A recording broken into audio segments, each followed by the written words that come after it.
Sepertiga kasus penyakit jantung koroner misalnya itu berhubungan dengan kolesterol yang tinggi atau kolesterol yang kurang baik. Keluhan yang paling terkenal dihubungkan dengan akibat kolesterol atau trigliserid yang tinggi adalah keluhan berat-berat di leher, disebut sebagai silent killer. Salah satunya karena tidak menimbulkan gejala apa-apa pada badan. Dan ini berbahaya untuk jangka panjang bila mitos ini dipertahankan. Ini karena sering tidak ada keluhan harus diperiksa secara berkala. Mitos inilah yang menyebabkan orang-orang dengan kolesterol yang tinggi ketika tidak ada keluhan kemudian tidak melakukan pemeriksaan berkala.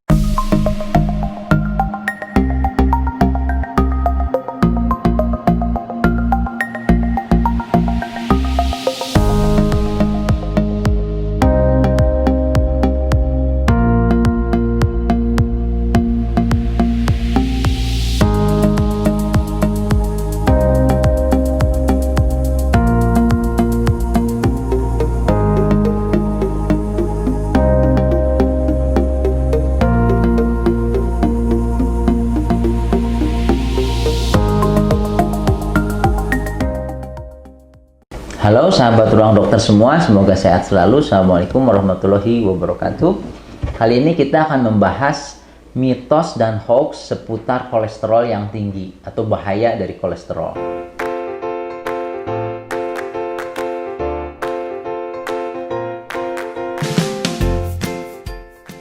Peningkatan kolesterol meningkatkan risiko penyakit jantung dan stroke, dua penyebab utama kematian di Indonesia. Sepertiga kasus penyakit jantung koroner misalnya itu berhubungan dengan kolesterol yang tinggi atau kolesterol yang kurang baik. Nah, peningkatan kolesterol juga diperkirakan menyebabkan peningkatan hilangnya 2,6 juta nyawa per tahun di seluruh dunia. Nah, penurunan kolesterol ini 10% saja pada mereka yang berusia 40 tahun atau lebih berhubungan secara statistik dengan penurunan penyakit jantung hingga 50% dalam 5 tahun ke depan. Artinya kolesterol ini sangat penting karena dia merupakan salah satu kontributor dua penyebab utama kematian di seluruh dunia, yaitu jantung dan stroke. Tapi banyak sekali mitos-mitos seputar kolesterol yang menyebabkan pengelolaan dari kolesterol ini tidak cukup atau tidak cukup baik, tidak adekuat di masyarakat. Salah satunya adalah bahwa semua kondisi kolesterol yang tinggi atau kadar kolesterol yang tinggi ini pasti akan menyebabkan gejala. Nah, ini merupakan satu mitos yang juga seperti misalnya hipertensi juga harus menimbulkan gejala. Kolesterol juga orang menganggap kolesterol, kadar lemak darah yang tinggi, selain kolesterol itu trigliserid juga yang tinggi, bisa selalu menyebabkan berbagai keluhan.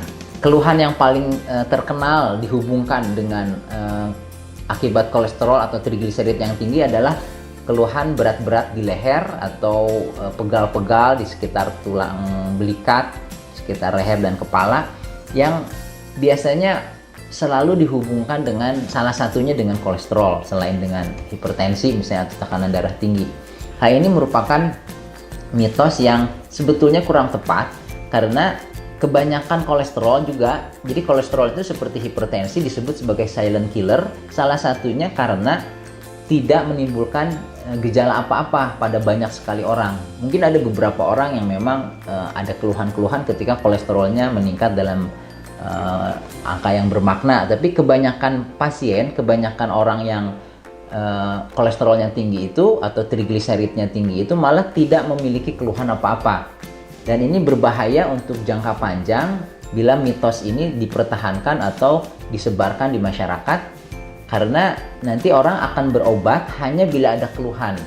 Padahal sebenarnya kolesterol ini karena sering tidak ada keluhan harus diperiksa secara berkala, minimal 6 bulan atau 1 tahun sekali, terutama untuk orang-orang yang berusia di atas 30 tahun ke atas.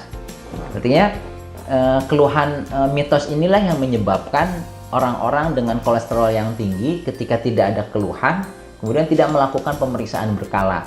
Padahal kalau sekali orang menderita kolesterol yang tinggi, biasanya karena pola hidup yang kurang sehat, jarang olahraga, makan yang tidak dijaga, yang bila si pola hidupnya tidak berubah, bila setelah minum obat kolesterolnya turun, dalam beberapa bulan ke depan biasanya kolesterolnya naik lagi. Dan yang menyebabkan bahaya dari komplikasi dari kolesterol itu adalah kolesterol yang tinggi secara terus-menerus itu akan menyebabkan penumpukan lemak atau sumbatan di pembuluh darah. Bila terjadi sumbatan di jantung, maka akan terjadi serangan jantung. Bila terjadi sumbatan di otak, bisa terjadi serangan stroke. Jadi yang bahaya itu sebenarnya bukan keluhan atau gejala yang ditimbulkannya, tetapi adalah kadar yang tinggi dalam waktu yang lama.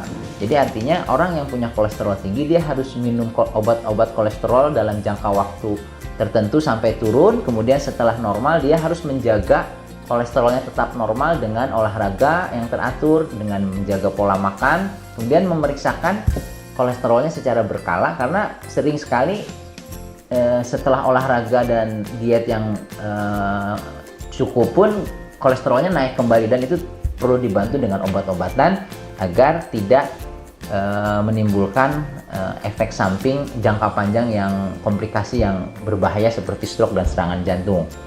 Moga-moga informasi singkat tentang mitos dan hoaks seputar kolesterol ini bisa membuka wawasan dan memperbaiki pola berobat kita di kemudian hari. Jadi take home message-nya atau pesan yang dibawa ke rumah, bila Anda memiliki kolesterol atau trigliserid yang tinggi, maka jangan mengandalkan keluhan, jangan mengandalkan pemeriksaan berdasarkan ada tidaknya keluhan, karena sering sekali kolesterol tinggi tanpa ada keluhan ini yang membuat tidak ditangani dengan baik dan menimbulkan berbagai komplikasi.